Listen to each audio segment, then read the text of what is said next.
ler um texto bíblico para a meditação de todos que estão aí na expectativa de ouvir uma palavra que venha na direção de Deus para o teu coração.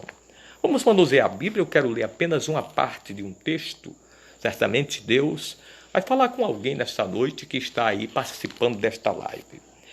É na primeira carta que Paulo escreveu à igreja que estava na cidade de Corinto. 1 Coríntios, capítulo 2, e o versículo 16. Capítulo 2, versículo 16 de 1 Coríntios, e nós vamos ler apenas a parte final desse texto. Foi Paulo, instrumentalizado pelo Espírito Santo, que estava instruindo, ensinando a igreja que estava em Coríntio. E nesta noite veio ao meu coração esse texto, que certamente Deus vai falar com alguém aí que está participando desta live. 1 Coríntios, capítulo 2, versículo 16, a parte final, dizia Paulo, instrumentalizado pelo Espírito Santo: mas nós temos a mente de Cristo. Mas nós temos a mente de Cristo. Glórias a Deus. Faz necessário nós fazermos uma oração agora, para que Deus venha aplicar a sua palavra em cada coração. Te curva aí onde você estiver e vamos orar. Não pela palavra, porque a palavra já é abençoada, mas para que Deus venha aplicá-la nos corações daqueles que estão aí participando, né, de longe, de perto e até em outros países, como é o caso da irmã Marlene Otílio na Itália, a irmã Vilma Chaga, a irmã Cleudenice em Portugal, e tantos outros que nos assistem através da internet em outros países. A irmã Olga Maria, Paz do Senhor, irmã Olga, Deus abençoe. Josia da Silva, Paz do Senhor, meu nobre. Deus continue abençoando. Vamos começar com Deus. Querido Deus, permita-me chegar na tua presença, Senhor, e ser agradecido a ti por mais essa oportunidade. Perdoa as nossas fraquezas por pensamento, palavras e obra, e abre o nosso raciocínio, Senhor, para que nós possamos, na instrumentalidade do teu Espírito Santo, trazer uma palavra que venha de encontro às necessidades existenciais de todos que estão nos assistindo nesta hora. Te peço isso e agradeço em nome de Jesus. Amém. Coisa boa, né, irmãos? Por mais um dia que Deus tem nos concedido e por essa grande oportunidade que Ele está nos dando através das redes sociais de ter esse contato com os irmãos, né? E de uma hora, que coisa importante é a internet, não é? Aqui no Brasil, mais precisamente em Mulungu, mas agora mesmo, nós estamos, né, entrando em diferentes lares e até em outros países, através desta live e certamente através da palavra de Deus. A palavra que nós lemos aqui nesta noite, eu cumprimento aí o Eliel Paiva, né? Ao seu papai, o pastor Edinaldo, a sua mamãe, a irmã Lourdes, Deus abençoe, pastor ali na cidade de Cupissura e toda a sua família. Pois é, irmãos, a palavra que nós lemos nesta noite, o apóstolo Paulo estava instruindo a igreja, mas o que nos faz ler esta palavra é esse texto que me chamou a atenção. Quando Paulo dizia, nós temos a mente de Cristo. Então, o referencial aqui é Cristo. E na expressão de Paulo, ele diz que nós, a igreja, tem a mente de Cristo. O próprio Paulo falando, ensinando, ele diz lá em Hebreus capítulo 12, versículo 2, olhando para Jesus, autor e consumador da fé. Então, para se ter a mente de Cristo, é preciso ter esse olhar na pessoa de Jesus. E como é que nós vamos olhar para Jesus e compreendermos a sua mentalidade? Através da sua palavra. Através da sua palavra, nós vamos descobrir qual é a mente de Cristo. E, embora que o tempo é curto, mas pelo menos alguns exemplos para nós nesta noite, o comportamento de Cristo.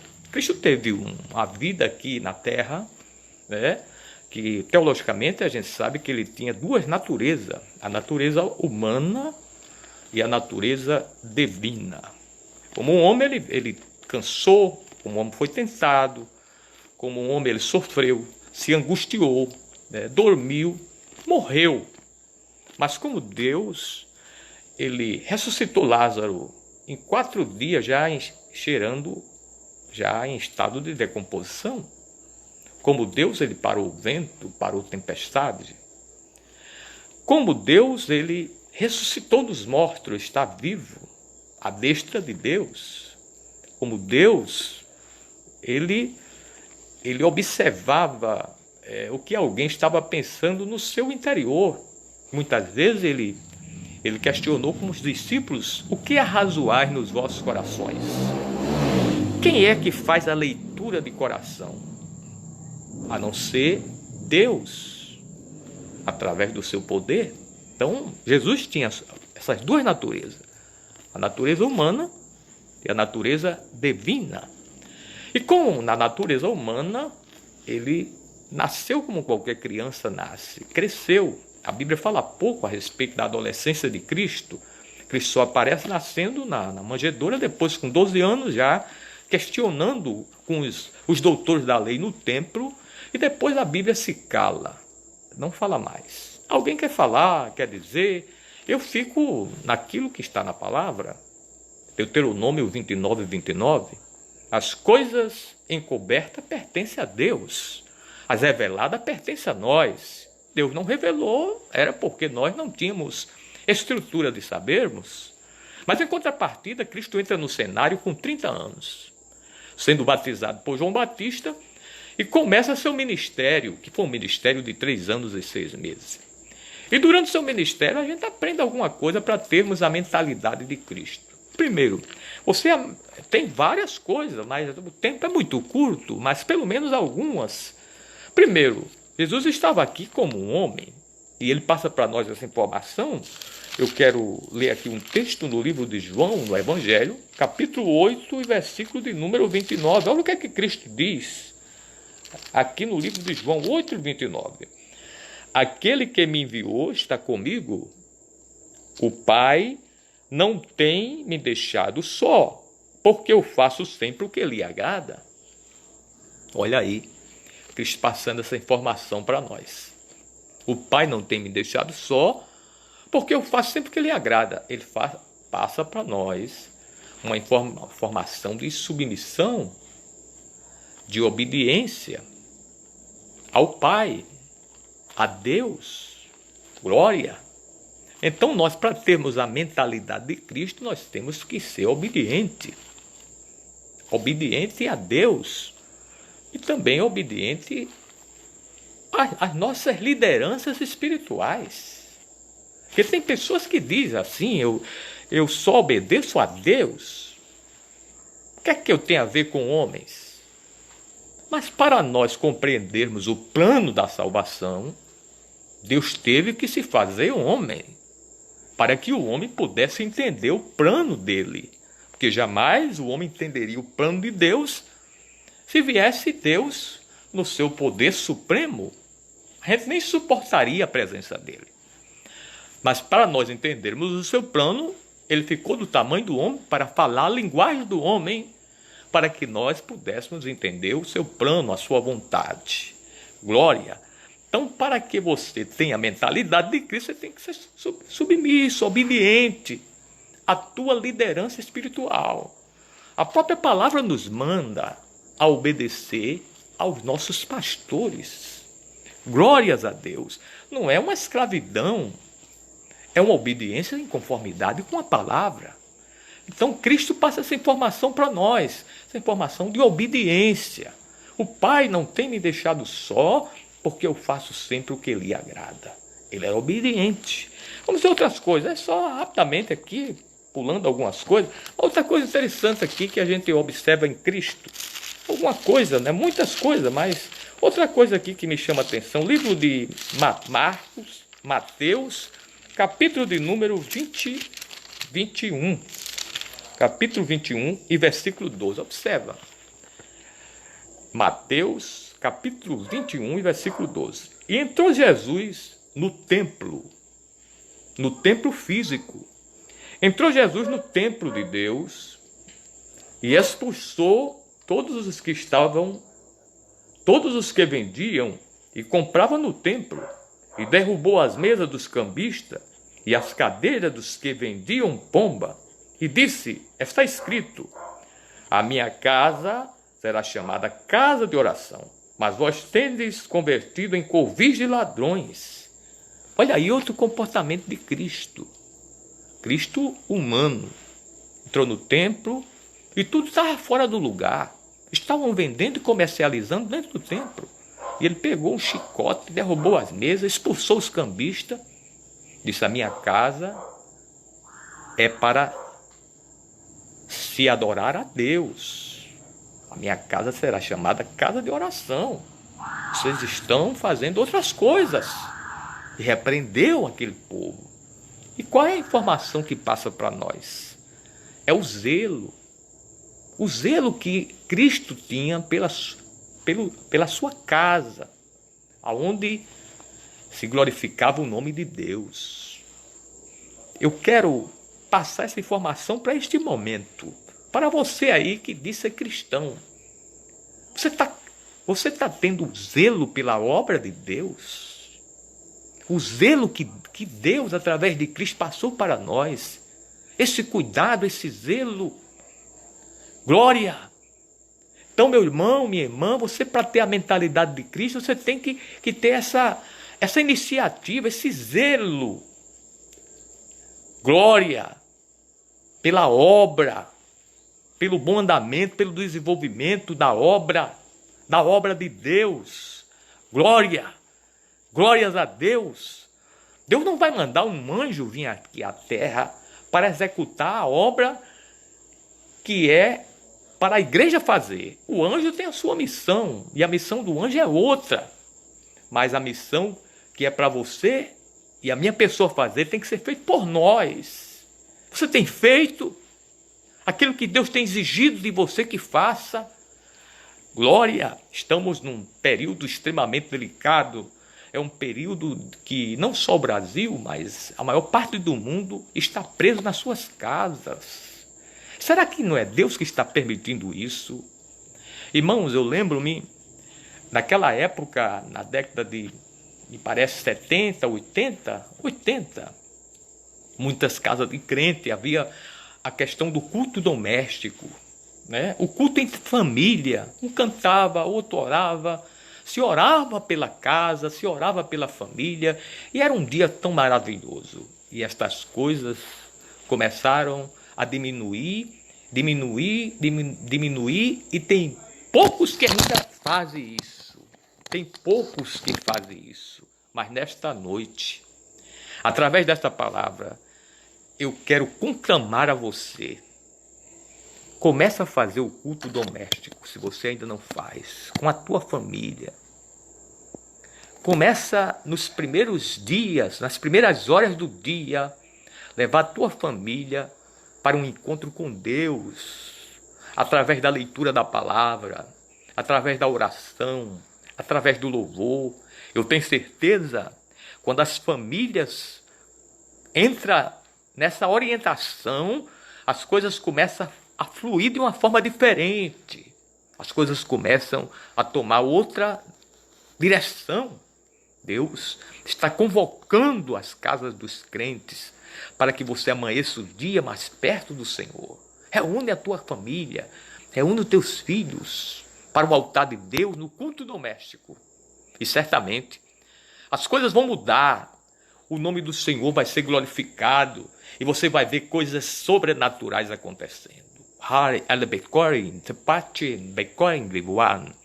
Muitas vezes, irmãos, nós temos pouco tempo para Deus. E Deus não quer ser segundo.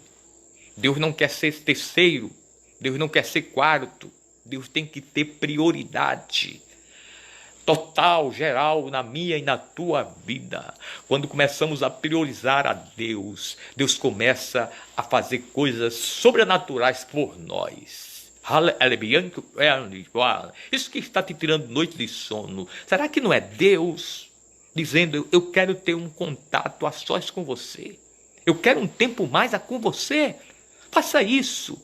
Tenha um tempo mais com Deus. E certamente algo importante, algo extraordinário vai acontecer na tua vida. O nome do Senhor vai ser glorificado. Eu não sou muito novo, mas também não sou muito velho. Eu tenho 54 anos. Mas Deus me levou à casa de um pastor, nosso aqui antigo. Eu sou sobrinho da sua esposa, a irmã Irene, mas considerava ele como um tio, chamado José de Cássio do Nascimento. Era um grande homem de Deus. Foi pastor aqui na Paraíba em diferentes cidades, Mamanguape, Rio Tinto, Mari, Sapé, Caporã, Alhandra, e foi pastor em Mossoró, no Rio Grande do Norte. E eu passei um período morando com aquele pastor e observei a vivência de um pastor. Lembro-me que uma vez ele adoeceu, ele tinha aquele diabetes, e levou uma furada de um prego enferrujado e a perna perdeu o movimento, começou a ficar escura, a circulação, e ele achou que ele ia morrer. E eu fiquei com isso gravado, porque foi uma experiência. E quando foi um dia, pela manhã, bem cedo, o pastor levantou-se, dormia numa rede assim na sala, e de repente ele passou por debaixo da rede, falando uns idiomas tão diferentes. Eram uns idiomas tão fortes que eu senti uma alegria. Ele passou, mas a alegria ficou dentro de mim. Eu me levantei, e quando ele voltou, ele se encontrou comigo e disse: Antônio, eu posso morrer de uma outra enfermidade, mas dessa enfermidade eu não morro. Porque agora pela manhã eu estava cultuando a meu Deus, estava dizendo algo a Deus, de frente para o janelão da casa pastoral, e eu ouvi uma voz muito forte que me dizia: José Nicásio do Nascimento. Ele dizia: pronto, tu ainda tem muito o que fazer. E a partir daquele momento, aquele mal começou a desaparecer, sua perna começou a ficar, a circulação normal, porque Deus começou a entrar em ação na vida daquele pastor. E eu estava ali acompanhando e vendo esses sinais. Eu vi muitas vezes ali em Mamanguape. Fui batizado com o Espírito Santo ali na cidade de Mamanguape, no ciclo de oração de criança. A irmã Luzinete era quem dirigia aquele ciclo de oração, esposa do saudoso presbítero irmão Zézio. Eu fui batizado nas águas também em Mamanguape. E eu me lembro ali em Mamanguape, muitas vezes nos cultos de doutrina na sexta-feira, o pastor Nicásio, Deus falava com ele algo lá no altar, e ele dizia: eu quero os auxiliares de trabalho, tudo aqui na frente, os que não são batizados com o Espírito Santo, senta aqui nesses bancos da frente. Eu vi muitas vezes ele fazer isso e orar, e naquela simplicidade, Jesus batizava com o Espírito Santo aqueles que queriam ser batizados. E eu ficava observando tudo isso. Glória, essas coisas diminuíram. O que está acontecendo? Será que as falhas estão lá em cima? Glória, aonde Deus está não há falha. Aonde Deus está não há impedimento algum. Jó disse: bem sei que tudo tu pode, e nenhum dos teus feitos, dos teus planos pode ser impedido. Então, aonde Deus está não há impedimento. Mas Deus quer que essas coisas boas voltem, que os sinais voltem, que a satisfação de pertencer a Deus volte, porque tem coisas que muitas vezes chegam na igreja, mas obrigado por alguém, arrastado por alguém. Aí Deus permite esses momentos para que você possa valorizar o templo, o lugar onde se adora a Deus, o lugar onde nós foi erguido com esse objetivo. Nós adoramos a Deus em qualquer lugar, mas o templo foi erguido com esse objetivo. E quando se faz isso mesmo, alguma coisa sobrenatural acontece. Então nós temos a mentalidade de Cristo, olha o comportamento dele. E ele vai mais adiante, diz mais alguma coisa aqui, Capítulo 22 do livro de Mateus, olha o que mais ele passa para nós essa informação. Capítulo 22 e versículo 34 a seguir. E os fariseus, ouvindo o que eles fizeram emoldeceu os judeus, reuniram-se no mesmo lugar, e um deles, doutor da lei, interrogou para experimentar, dizendo: mestre, qual é o grande mandamento da lei? Disse-lhe: amarás o teu próximo de todo o teu coração, e de toda a tua alma, e de todo o teu pensamento. Este é o primeiro e grande mandamento da lei. E o segundo semelhante a este: amarás o teu próximo como a ti mesmo. Olha aí o Senhor passando para nós outra coisa importante a respeito de quem tem a mentalidade de Cristo. É impossível alguém que tem a mentalidade de Cristo que não emane no seu coração, na essência, algo chamado amor, algo chamado misericórdia, algo chamado compaixão. Como é que está o teu amor pelo próximo? Como é que está a tua compaixão? Como é que está a tua misericórdia? Ha ebetori takashayan doragebiguan. Como é que está a tua misericórdia?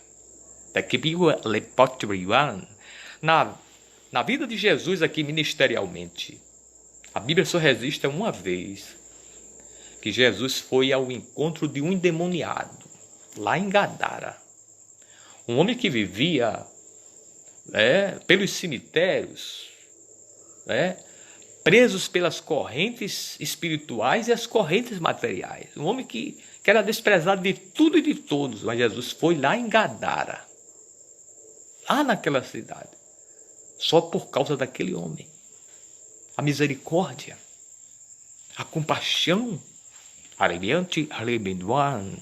e foi e libertou aquele homem. Jesus nunca vai em lugar sem não ter um propósito, sem não ter uma finalidade. Todos os lugares que Jesus foi, ele realizou algo grande, algo sobrenatural, algo importante. Uma vez alguém queria apedrejar uma mulher que foi apanhada no ato de adultério. E eles queriam também pegar Jesus em alguma fraqueza, mas Jesus abriu a boca e disse: que não tiver pecado, atire a primeira pedra. Hoje a gente vê muitas pessoas com pedra na mão, por causa da fraqueza de alguém, querendo destruir, querendo atirar, querendo acabar de matar. Mas use de misericórdia, use de compaixão. Você não está em pé por causa de você. É a misericórdia, é a compaixão, é o cuidado de Deus. Glória! Quando Jesus falou estas coisas, o que não tiver pecado, atire a primeira pedra, saiu todos. Só ficou a mulher. E Jesus olha para a mulher, disse: onde estão os teus acusadores? Eles foram embora, eu também não te condeno. Agora vai-te e não volte a praticar mais aquilo que dantes praticava. Ou coisa boa, é a misericórdia, é a compaixão do Senhor. Outra feita, Jesus estava no Calvário, lá suspenso, sofrendo dores físicas, morais e espirituais, servindo de espetáculo para os anjos, para os demônios, para os homens. Lá naquela situação humilhante, do lado dele um ladrão, do outro lado o outro. O ladrão dizia: tu não és Cristo, tu não tem poder, desce da cruz agora e nos salva. O outro dizia: tu não temes nem a Deus, nós estamos aqui porque nós não merecemos. Mas esse justo aí nenhum mal fez. E olhou para Jesus naquela hora e disse: Senhor, lembra-te de mim quando entrares no teu reino. Jesus não disse: você vai se lembrar agora, na hora final? Jesus não passou em rosto nada que aquele homem fez que não foi coisa boa. Mas ele agora estava precisando da misericórdia, da compaixão. Ele estava arrependido, estava ali perto daquele que poderia ajudá-lo. Jesus foi claro e disse: hoje estarás comigo no paraíso. Aquele ladrão foi salvo. Para a terra, era um ladrão, era um perdido, era alguém mau, mas na hora H ele se arrependeu e aceitou a misericórdia de Deus, que foi acionada para ele, e foi aceito, e ficou a história aí. para que nós pudéssemos ter essa referência e também servir de lições para a nossa vida. Então, para nós termos a mentalidade de Cristo, a gente tem que acompanhar esses fatos. Ou você gosta muito de acusar alguém?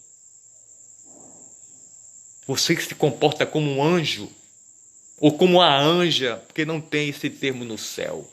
Porque tem pessoas que falam como um anjo, como um querubim, como que nunca tivesse condição de falha, de erros. Quem somos nós? Glória!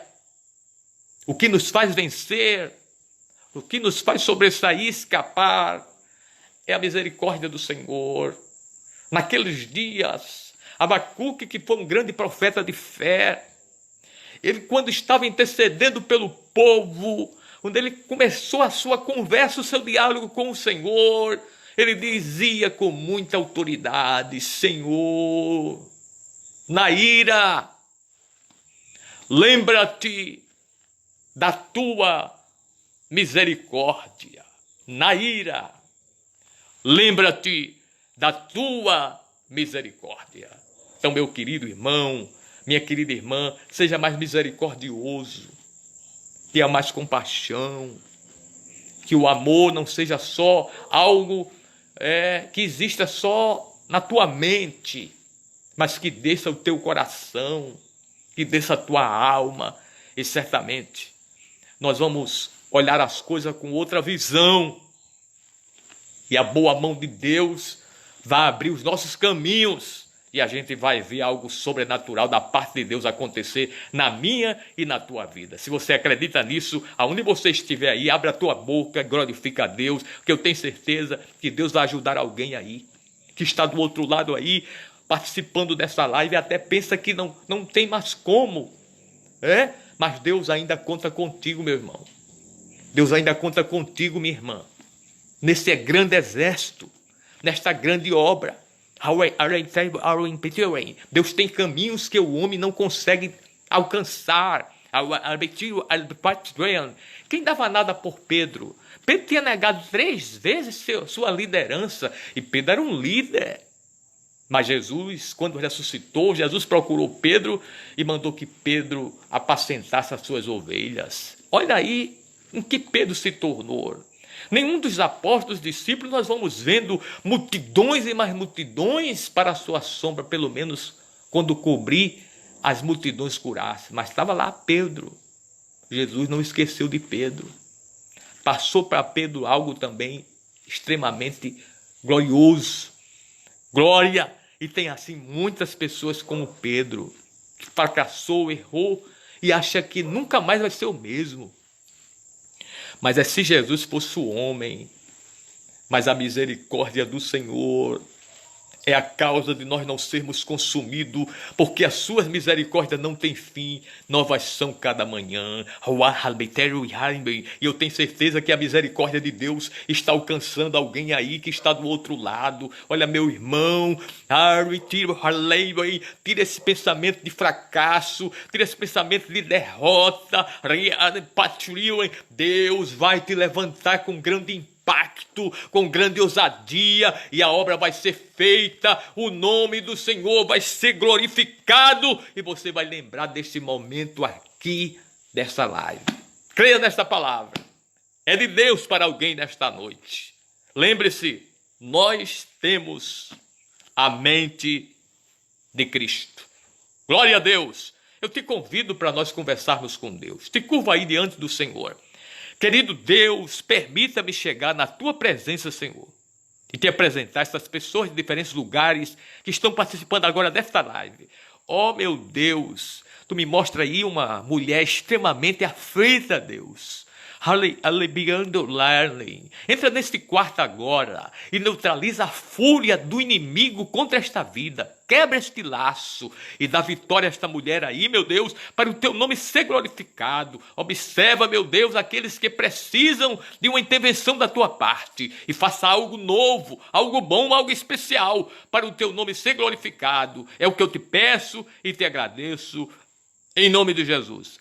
Creia, acredite sempre. Deus tem sempre um caminho novo para aqueles que acreditam e confia nele. Deus abençoe a todos. A graça do nosso Senhor Jesus Cristo, o amor de Deus nosso Pai e as doces consolações do Espírito Santo seja com todo o povo de Deus e todos digam amém.